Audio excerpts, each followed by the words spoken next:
हम जैसे एक अरसे से विटनेस कर रहे हैं कि जो आलमी मंजरनामा है वो तब्दीलियों की जद में है, जिनमें इनकलाब शामिल है, जंगें, कुदरती आफात और हुकूमतों की तब्दीली। पूरी दुनिया में ये वाक़यात वकूअ पजीर हो रहे हैं, जिनमें शिद्दत हमने इस गुज़रे हफ्ते देखी, जिसमें नेपाल में हमने देखा क्या हालात बने। आज के शो में उस पर भी हम बात करेंगे कि उसके फैक्टर्स क्या थे, कैटलिस्ट क्या थे।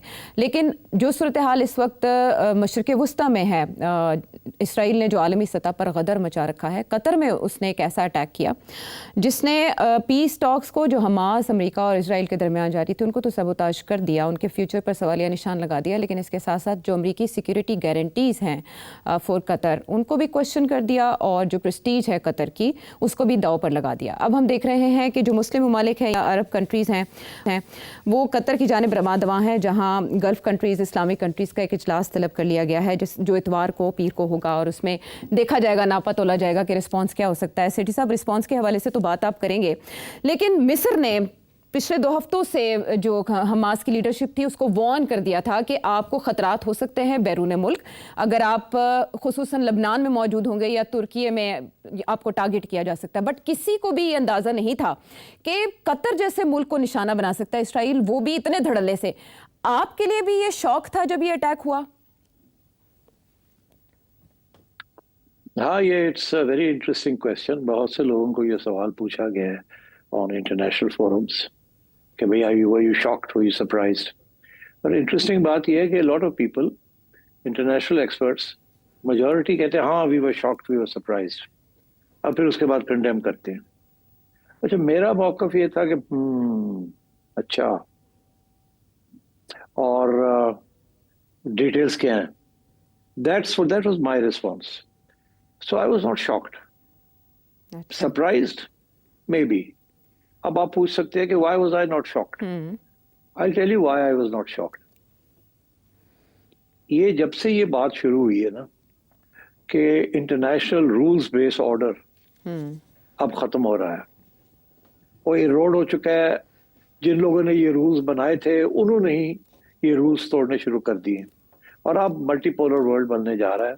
और ये जो सिंगुलर पोल था, अमेरिका एंड द वेस्ट, वो अब खत्म होने जा रहा है। और अब इसीलिए वो लोग जो हैं वो ही अपने रूल्स जो उन्होंने बनाए थे उनको तोड़ रहे हैं। तो मैं आपको एग्जांपल देता हूं कि ये रूल्स, सबसे इंपॉर्टेंट रूल यही था कि किसी मुल्क की सॉवरेंटी को वायलेट नहीं करते। यही रूल था। इसीलिए यूनाइटेड नेशंस भी बने, ये भी बना, वो भी बना। Rules based order. रूल्स में ये था कि the sovereignty and territorial integrity हर नेशन की सैक्रोसैंक्ट है, सेक्रेड है। अच्छा, अब सिचुएशन बड़ी इंटरेस्टिंग है कि इजराइल तो कब से लड़ाई झगड़े कर रहा है मिडिल ईस्ट के अंदर, मगर आपने देखा कि रूल्स बेस्ड ऑर्डर कब से, स्पेशली वायलेशन ऑफ सॉवरेंटी, कब से टूट रही है। ये रूल कब से तोड़ना शुरू कर दिया है। बड़ी इंटरेस्टिंग है। नेतन्याहू ने आज क्या कहा। नेतन्याहू 9/11 की, ये आज 9/11 है ना, जी जी।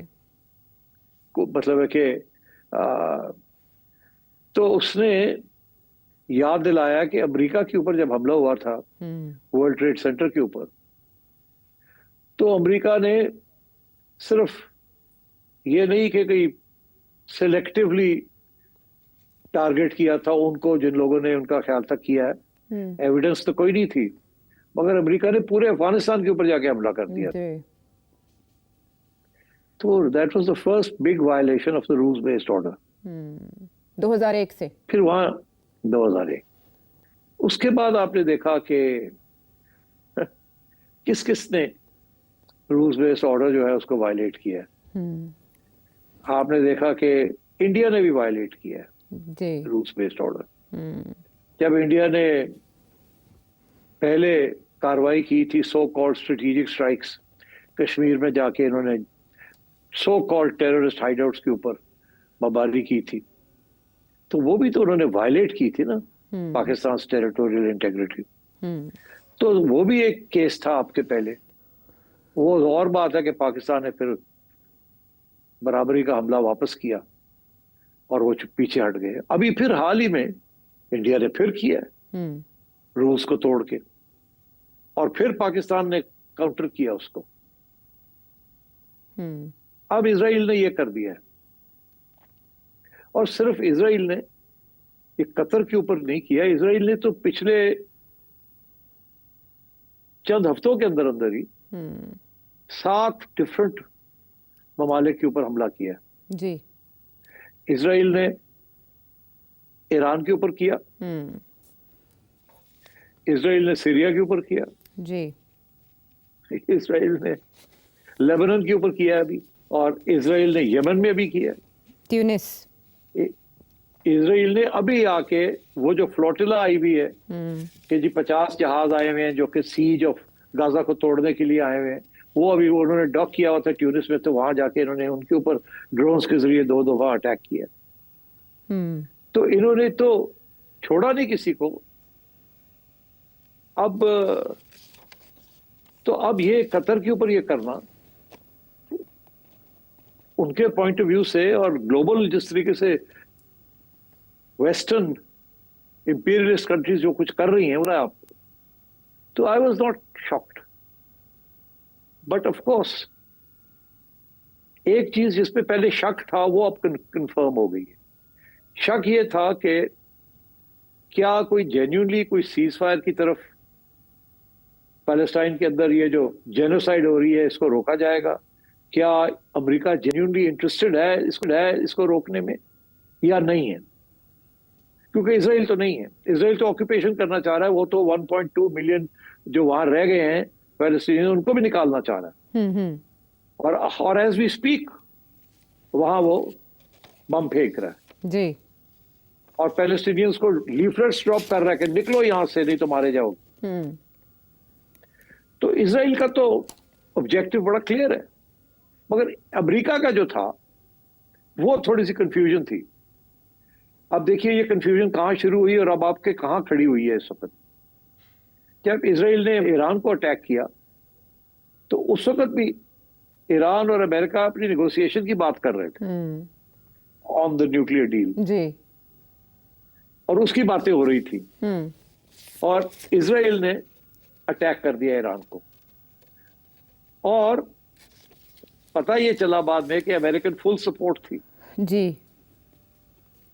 फुल सपोर्ट थी अमेरिका की behind the scenes. Donald Trump facilitate कर रहा था ईरान को, प्रिटेंड कर रहा था कि हमसे बात कर रहे हैं, उधर से पै जाओ। और फिर अमेरिकन प्लेन्स दिए for refuelling of Israeli aircraft. जी। तो मतलब है अमेरिका वाज फुली कंप्लिसिट। मगर बात हो रही थी नेगोशिएशन की। अच्छा, अब यहां भी उसी किस्म की चीज हुई है। डोनाल्ड ट्रंप कहता है मुझे पता नहीं था। जी। अरे मुझे तो मेरे चेयरमैन जो चीफ स्टाफ ने आके उस वक्त बताया जबकि बमबारी शुरू हो गई थी, और हमने फौरन मैंने कहा अपने सेक्रेटरी को कि जल्दी से फोन करके कतरीज को बताओ कि ये होने जा रहा है या ये हो रहा है। अरे भाई वो तो हो रहा है, तो आप क्या बता रहे हैं? आपका इतना बड़ा बेस है वहां पत्ता नहीं हिलता जिसको आप मॉनिटर नहीं करते। और ये जहाज 1500 किलोमीटर उड़ के आए हैं, और तो आपको पता नहीं है कि ये आ रहे हैं। और ये एक जहाज तो नहीं था, 12 जहाज थे। और फिर जब वापसी पे इनको रिफ्यूलिंग करनी पड़ी तो रिफ्यूलिंग किसने करके दी है इनको कि ये वापस जा सके ये फाइटर्स? अब तो इल्जाम लग रहा है कि ब्रिटिश रिफ्यूलिंग टैंकर्स भी इन्वॉल्व थे और अमेरिकन रिफ्यूलिंग टैंकर्स भी इन्वॉल्व। तो बात यह है कि अमेरिका को पूरा पता था कि ये होने जा रहा है। अच्छा। और ये दिलचस्प बात यह है और अफसोस की बात यह है और शॉकिंग बात कि ये हमास के जो लोग थे ये टर्की में थे, उनको वहां से बुलाया गया। अमेरिकनों ने उनको वहां से बुलाया और कहा आओ अब नेगोशिएट करो, ये प्लान मैं लेके आया हूं। और एक्चुअली वो प्लान भी इसराइल ने बनाया और अमेरिका ने फॉरवर्ड किया। वो तो अब सारे कमेंटेटर्स बता रहे हैं, इंटरनेशनल कमेंटेटर्स। और वो उनको वहां से बुलाया और फिर इधर से आंख मार दी कि अब तो अमेरिका पूरी तरह फुली इसमें इन्वॉल्व है। और अमेरिका का इतना बड़ा बेस है। मैं एक अमेरिकन कमेंटेटर को सुन रहा था, मिलिट्री एक्सपर्ट है स्कॉट रिटर, वो कह रहा था कि जब ये जहाज पहुंचे हैं करीब तो सारी इलेक्ट्रॉनिक्स बंद कर दी थी। कतर की जो भी फैसिलिटीज थी अपनी जी to monitor any violation of its airspace, वो सारी ब्लैकआउट कर दिया था अमेरिकनों ने। अब ये कह रहे हैं कि जी हमने तो एयर स्पेस वायलेट नहीं की, हमने तो बाहर से बैठ के ऐसा ही है, रिपोर्ट यही हो रहा है। इराक से हम तो इराक के ऊपर थे जहां से हमने मारा है। नॉनसेंस। बहरहाल तो अमेरिकनों को तो सब पता था, और ये जो है ये एक एक्सक्यूज बना दिया है कि जब शुरू हो गई है तो फिर जाके chairman joint chiefs of staff जाके कहता है उसको, प्रेसिडेंट को। ये कोई बात है? अब बेवकूफ है लोग, सबको पता क्या हुआ है। तो अब बात ये है कि आई वॉज नॉट शॉक्ड। मैंने आपसे बताया 7 मुल्कों को इसराइल ने बमबारी की है और वायलेट की है उनकी एयर स्पेस, और ये कोई स्पेशल बात नहीं है। ये Israel is capable of doing this, और वो कहते हैं हम करें, हमने किया और आगे भी करेंगे। ठीक। तो अब सिचुएशन ये है कि सवाल ये खड़ा होता था कि अमेरिका का क्या रोल है, ट्रंप का क्या रोल। तो अब मेरा ख्याल है सबको पता चल जाना चाहिए कि अमेरिका का रोल इसमें क्या था और वो क्या चाहते हैं। वो भी डोनाल्ड ट्रंप ने तो पहले दिन आयशा बता दिया था कि वो कहता है गजा को साफ करो, मैं तो यहाँ रिवियरा बनाऊंगा, मैं तो यहाँ रिवियरा बनाऊंगा, और पैसे सारे सऊदीज देंगे और कतरीज देंगे और इजिप्शियंस देंगे और ये लोग देंगे और गल्फ स्टेट्स देंगी, यहाँ रिवियरा बनाएंगे, पैलेस्टीनियन को निकालो यहाँ से। तो इसराइल की पॉलिसी तो बड़ी क्लियर है। दे हैव यूज्ड दिस कि जी अब बिल्कुल क्लियर कर देना है, गाजा से फलस्तीन को निकाल देना, नामो निशान नहीं रहने देना। जाए जाके किसी और मुल्क में जाके रहें, जॉर्डन में रहें, इराक में रहें, सीरिया में रहें, एटसेट्रा एटसेट्रा। राइट। अच्छा, तो ये एनीवे अच्छा सेठ साहब, जैसे आपने बताया कि इसमें अमेरिका ऑन बोर्ड था, जैसे माजी में भी हमने देखा हिजबुल्लाह की लीडरशिप को कैसे बैरूत में जमा करके निशाना बनाया गया, फिर इस्माइल हनिया को तेहरान में टारगेट किया गया, उसके बाद जब अमेरिका के और ईरान के मुज़ाकरात हो रहे थे तो तब कैसे सबोताज किया गया। आपने सारा पैटर्न बताया है, मेथड टू मैडनेस बताया है। लेकिन इस वक्त CNN को एक US ऑफिशियल ने बताया कि विटकॉफ से मंडे को बाकायदा बेंयामिन नेतन्याहू के एक नुमाइंदे की मुलाकात हुई, लेकिन उन्होंने हिंट ही नहीं दिया कि वो अटैक करने जा रहे हैं इस तरह से। अब ट्रंप अपने ट्रुथ सोशल पे इससे बिल्कुल बरी उज़िमा हो रहे हैं। मेरा सवाल आपसे ये है कि ये गुड कॉप बैड कॉप खेल के टारगेट क्या अचीव करना चाहते हैं, और कतरी अमीर का ये कहना कि अब वो रिस्पॉन्स के साथ फॉलो अप कर रहे हैं अमेरिकी ऑफिशियल्स के साथ, प्रेसिडेंट डोनाल्ड ट्रंप के साथ, तो इसका मतलब है जो रिस्पॉन्स कतर देगा या मुस्लिम वर्ल्ड देगी उसमें भी अमेरिका ऑन बोर्ड होगा। देखिए, पहली बात तो ये सब झूठ बोल रहे हैं, सारे अमेरिकन ऑफिशियल्स झूठ बोल रहे हैं, सीधी सी बात। इसको तो अब आगे सवाल का जवाब और है ही कोई नहीं। तो अब बात यह है कि जब जो लोग रूल्स बनाते हैं वही रूल्स तोड़ देते हैं तो फिर इसी किस्म की सिचुएशन होती है। अब ये झूठ बोल रहे हैं सारे अमेरिकन ऑफिशियल्स। आपका दूसरा सवाल जो है वो ये कि जी अब कतरीज जो है वो क्या करेंगे। कतरीज को भी समझ आ गई है ना, उनका भी बयान एक आया है कि अब हमें सोचना पड़ेगा कि अमेरिका के साथ जो अलायंस है सिक्योरिटी का वो चलता भी है कि नहीं, क्योंकि इसीलिए तो ये बेस इजाजत दी थी कि कतर को कोई वायलेट ना कर सके। इसीलिए तो 15 से 16 बिलियन डॉलर साल का जो है वो कतर जो है डिफेंस के ऊपर खर्च करता है। और डिफेंस क्या है? सारे अमेरिकन हथियार है, अमेरिकन सारा कुछ है, including Rafales and American F-16s and so on and so fourth.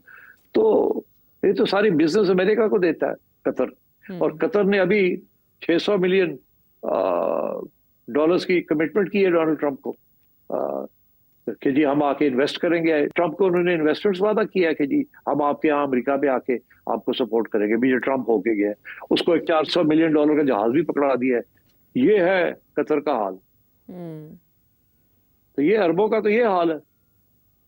अब मसला ये है कि जब आप एक दफा बैठ गए अमेरिकन कैंप में अंदर तो फिर तवक्को करें कि आपको वो प्रोटेक्ट नहीं करेंगे, वो अपने आप को प्रोटेक्ट करेंगे, अपने मफाद को प्रमोट करेंगे वो। तो ये तो सबक सीखना चाहिए मुसलमानों को और स्पेशली गल्फ कंट्रीज को। तो अब क्या सीखेंगे that's a separate issue, but अभी ये डिस्कशन शुरू हो जाएंगी वहाँ। सुना है मैंने कि वो संडे के दिन सबको बुला लिया उन्होंने, GCC कंट्रीज को और भी मुस्लिम ममालिक को वहाँ बुला लिया। शहबाज शरीफ साहब भी लपक के पहुंच गए हैं वहाँ अपना हिमायत करने के लिए कि हम आपके साथ हैं and so on and so forth. तो अब सोच देखें भाई क्या सोचते हैं, will they get together once and for all, या अभी भी आपस के जो लड़ाई झगड़े हैं वही लेके बैठे रहेंगे और अमेरिका की गोद में वो एक उधर बैठा हुआ है अमेरिका की गोद में, एक इधर बैठा हुआ है अमेरिका की गोद में, एक उधर बैठा हुआ है, ये सारे बैठे हुए हैं उनकी गोद में। काफी गोद भरी है अमेरिका की, लेकिन सेठी साहब हाँ जिस तरफ आप इशारा शुरू में दे चुके, वो बयान बहुत अहमियत का हामिल है। अरब इस्लामिक वर्ल्ड का एक कलेक्टिव रिस्पॉन्स जाना है, यही बात सऊदी अरब भी कह रहा है और कतर भी कह रहा है। वो कलेक्टिव रिस्पॉन्स आपके ख्याल में क्या होगा, ये प्रिडिक्ट कर दें। मैं चलो ये प्रेडिक्ट कर देते हैं, कोई सॉलिड किस्म की चीज नहीं होगी। आपस में लड़ाई झगड़े होंगे और बातें होंगी। आपको पता ही है कि कतर जो है वो एक तरफ खड़ा है और बाकी जो मुस्लिम ममालिक हैं गल्फ के, वो एक तरफ खड़े हैं on this whole question of Palestine. वो तो सारे अब्राहम अकॉर्ड साइन करने जा रहे हैं, आप समझ रहे हैं जी। तो सो मेरा ख्याल है कि ये कर क्या सकते हैं। चले लेट्स डिस्कस दिस के कर क्या सकते हैं। अब क्या करेंगे वो तो सोचने दें इनको, कर क्या सकते हैं। देखिए ये इनमें से कोई भी ऐसा नहीं है जो कि इजराइल के साथ पंगा ले ले, ठीक है जी। तो अब करेंगे क्या, कंडेम करेंगे, रोना धोना करेंगे, मीटिंग्स करेंगे, मगर इसके अलावा कोई काउंटर एक्शन तो नहीं ले सकते ना। अलबत्ता अगर इनको कोई समझाए कि आप कुछ ना कुछ कर सकते हैं, थोड़ी सी आप मेहनत करें, हिम्मत करें, मुत्तफिक हो जाएं, तो आप कुछ ना कुछ कर सकते हैं। एक चीज तो ये कर सकते हैं कि सारे मिलके मुस्लिम ममालिक जो हैं इजरायली प्रोडक्ट्स को बायकॉट कर दें, कि हम इजरायली प्रोडक्ट्स जो है वो ना इंपोर्ट करेंगे ना एक्सपोर्ट करेंगे to Israel. Israel is a big quite dependent on trade. तो एक तो ये हो सकता है कि देखें, दूसरा ये कि they can all join hands, कि आपस के जो डिफरेंसेस हैं वो खत्म करके और एक मुत्तहिद फैसला करें कि इनकी क्या पोजीशन है on two state solution, one state solution, एक आवाज के साथ बोले। मगर इससे ज्यादा ये क्या कर सकते हैं। अब देखना ये है कि कोई ऐसी रद्द अमल होता है कि नहीं होता। अब देखें ना, इजिप्ट जैसा मुल्क, उसने सबसे ज्यादा तकड़ा बयान ये दिया है कि अब हम देखते हैं इजराइल के साथ कैसे तल्लकात, कितना कम करेंगे तल्लकात। ये नहीं कि तल्लकात तोड़ देंगे, कि हम कैसे इसको थोड़ा सा फाइन ट्यूनिंग करते हैं। ये है इजिप्ट का, वो भी अमेरिकन कैंप में बैठा हुआ है, वहां भी एक डिक्टेटर बैठा हुआ है अमेरिकन सपोर्ट के साथ। तो ये जो सारे किंगडम्स हैं, ये यहाँ कोई जमहूरियत नहीं है, सारे ऑटोक्रेटिक मोनार्कीज हैं और इनॉर्मस वेल्थ, और वो सारी की सारी वेल्थ जो है वो अमेरिका के जरिए डिस्ट्रीब्यूट हो रही है और अमेरिका में इन्वेस्ट हो रही है। तो what do you expect from them? So I am afraid इसीलिए तो इजराइल ये करता है, इसीलिए तो अमेरिका जो है वो ये ओके कर देता है।